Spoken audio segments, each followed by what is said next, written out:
Quadcom, wala na eh. Lahat ng mga nandun, bagsak.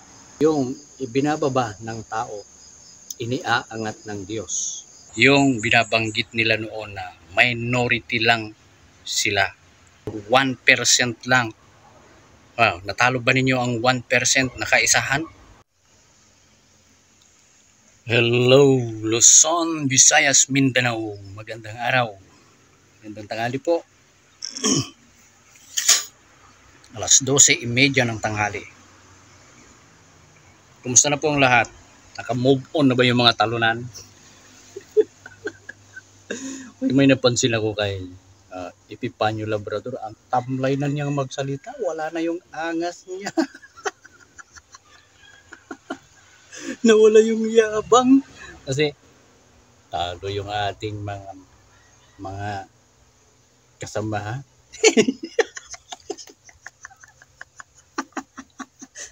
Minghoy ang buhok. Ito panoorin. Pansinin niyo yung boses niya. Pansinin niyo. Matamlay. Walang kasigla-sigla. Tapos sasabihin niyo, kung akong tatanungin niyo kung bakit sila natalo. Bakit ikaw ang tatanungin? Taong bayan tanungin. Hindi ikaw. Natalo sila dahil pumirma sa impeachment. Pinatapo ng Tatay Digong sa dahig.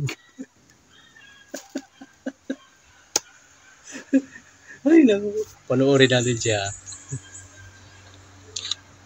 Alam naman po natin na marami po sa mga kakampi natin ang hindi po pinalad na manalo sa eleksyon na ito. Sa Philippine Offshore Gaming Operators of POGO at mga nagbusisi po sa confidential fund at budget use ng Office of the Vice President. Talo po sina Congressman Benny Abante ng 6th District ng Maynila at si Congressman Dan Fernandez sa Manang Laguna.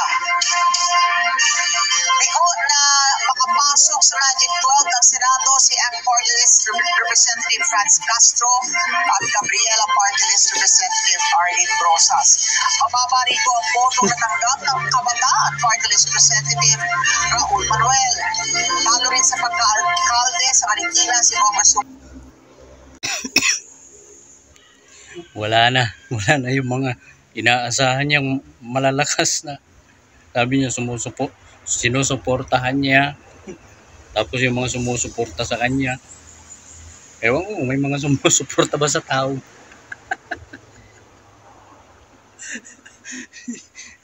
Grabe. Hindi makapag-move on, matamlay na yung boses. Kalat na nga sa balita yung mga natalo, yung mga talo na kung ano-ano.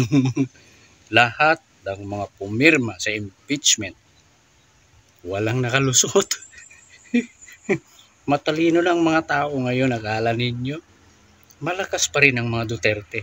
Bagamat hindi nakapasok lahat ng Duterte na binabanggit nila. Pero marami pa rin silang nakuhang boto kaysa sa mga alyansa. Yung si dating Senador Tito Soto, alam ng marami yan na hindi dating kakampi.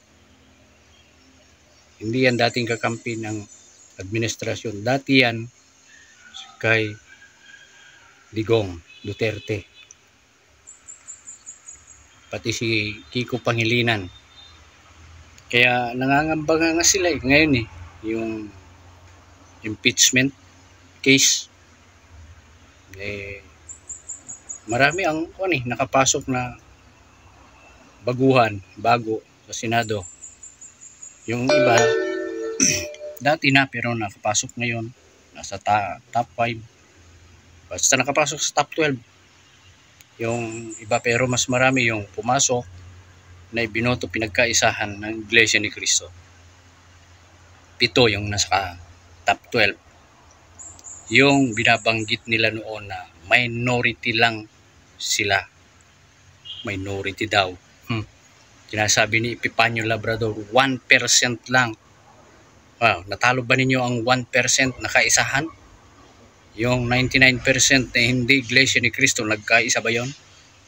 Wala. Nagkanya-kanya. Doon nga sa absentee voting, taong gobyerno, mga teacher, sundalo, pulis, walang ibinotong mga alyansa. Ang ibinoto, Duterte. Yung mga absentee voting, counted yon sa Comelec. Sila yung mga taong hindi pwedeng bumoto noong May 12 kasi may trabaho sila, pulis, sundalo, teacher, media.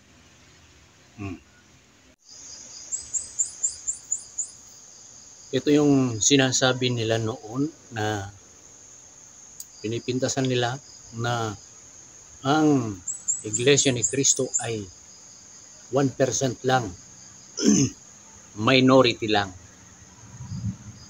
Maraming nagsasabi na hindi na lubusan yung pagkakaisa. Kaya pala nangunguna ngayon yung mga nasa Team Duterte.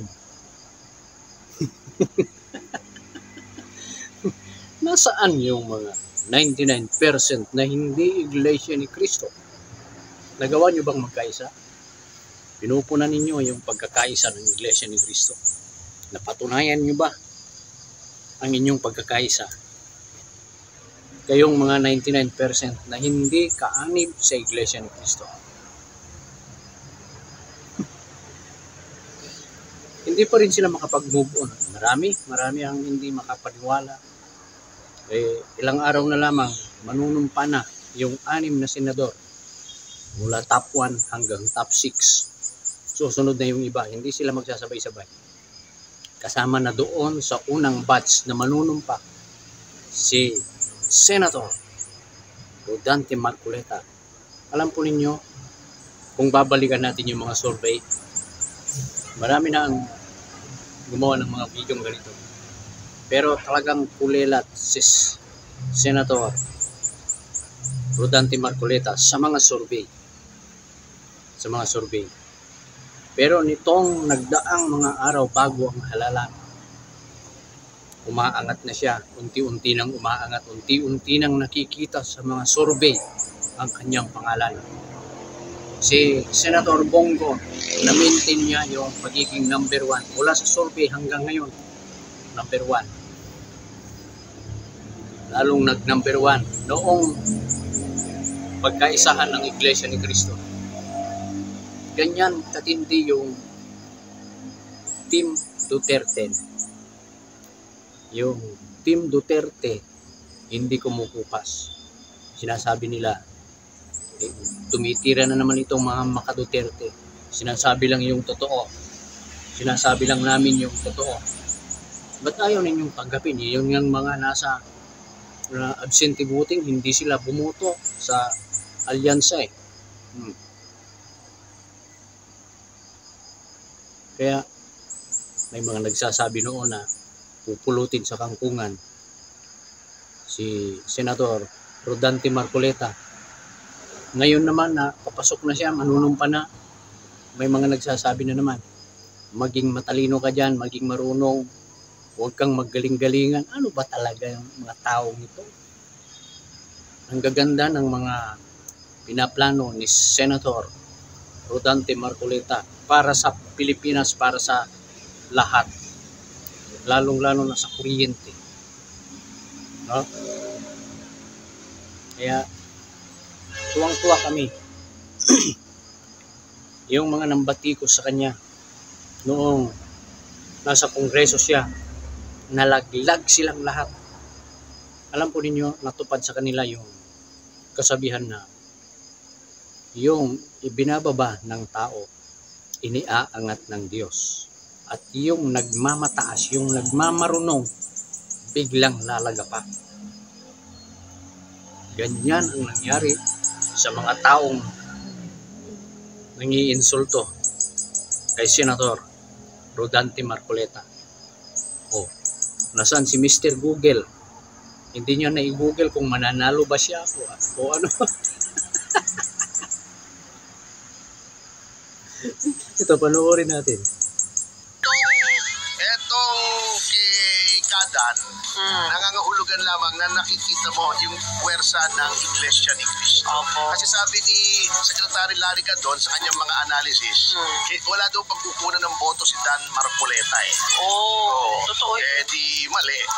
Di ba? Nagkamali. Nagkamali siya ng analysis niya. Hindi na siya pwedeng mag-analyze. Oo. Naging analysis na lang. Okay. Talo. Hindi naman parang pasel yan. Di ba? Pag pasel, anim no, sa first. Yan ang mga notable na natalo. Si Dan Fernandez. Hindi niya nag-google na matatalo siya. Kaya pala sinagad niya na. Sinagad niya yung trabaho niya nung last time. Ay, ganun ba yun? Habang pinapanood ko yung video yun, natatawa ako. Hindi ko pigilan tumawa. Pati si Trillanes kahit barangay tanod daw ay hindi daw tatanggapin. Grabe ang mga tao nila. Kung mababasa ninyo yung mga comment doon sa video na yun. Si Mr. Google, si pangalan Dan Fernandez, hindi daw niya na-i-google yung pagkatalo niya. Nasobrahan siya sa hambog. Yung binabanggit nilang dila, si Abante, wala na umurong. Pasensya na. Hindi ko mapigil. Matatawa na lang talaga ako. Ang dami, alam po ninyo, ang daming nambabas sa akin. Sa aking mga video patungkol sa kaisahan sa Iglesia ni Cristo. Hindi ko alam kung yung iba tunay na mga Iglesia ni Cristo, tunay na mga kapatid. Pero tatanggapin ko ng maluwag yun. Hindi ako magagalit na tulad ng ibang mga binabas ninyo na manggagalaiti na sa galit. Ganyan. Tatanggapin ko ng maluwag yan. Pero meron din akong mga sinasagot sa comment. Ewan ko sa kanila. Mayroon pang nag-comment, anong isipang mayroon ka, tatay? Agila. Ito sabihin ko sa'yo, ang isipang meron ako ay isipan ng taong napakatalino.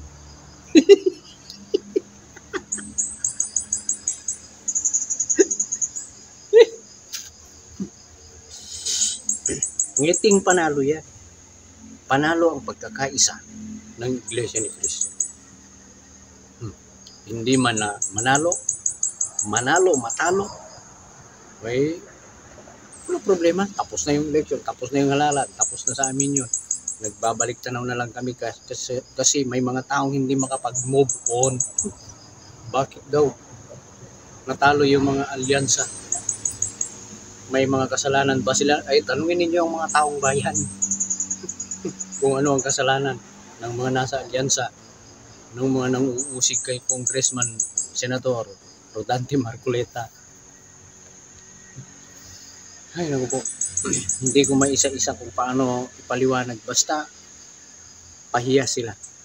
Pahiya. Sinasabi nila noon, 1% lang yan. Minority lang sila. Ito na. Minority. Ito na yung minority. Mayroon pa akong napanood. Nabasa. Yan o. Pababa ng pababa. Yung percent ng nakikipagkaisa sa Iglesia ni Cristo daw. Ang galing nung gumawa nun, ha? 2% na lang ngayon. 2% niya, solid naman. Nasaan yung malaking porsyento na hindi naman solid? Ito, yan, napanood ko lang yan sa Facebook. Grabe talaga yung mga tao, yung talino nila. Pero, wala. Habang ibinababa ka ng kapwa-tao mo, ang Diyos naman ang nagtataas sa iyo, iaangat ka. Ganoon, ang Iglesia ni Cristo. Hindi pinababayaan ng Diyos ang kanyang bayan. Iglesia ni Cristo. Yan lamang po. At sana ay makapag-move on na yung mga talunan. Pati yung mga sumusuporta sa mga talunan. Ito ngayon. Harapin na ng bagong Senado ang mga bagong miyembro ng Senate. Hindi natin alam kung ano ang magiging takbo para sa impeachment. Pero may mga nagsasabi na nalusaw na yata yun. Yun lang, Quadcom, wala na eh. Lahat ng mga nandun, bagsak. Quadcom, naging Tuadcom. Alam po ninyo, maalala ko doon sa Quadcom, kasi si Senator Rodante Marcoleta, inalisan lahat ng committee. Inalis sa kanya doon sa Kongreso. Hindi na siya binigyan ng committee. Tapos doon sa Quadcom, pinatayan siya ng microphone. Napakakuan ng kanyang mga kaaway doon, mga kritiko niya. Ngayon, sila na ang pahiya. Nandun na sa Senado, Rodante Marcoleta. Ay, maraming salamat po.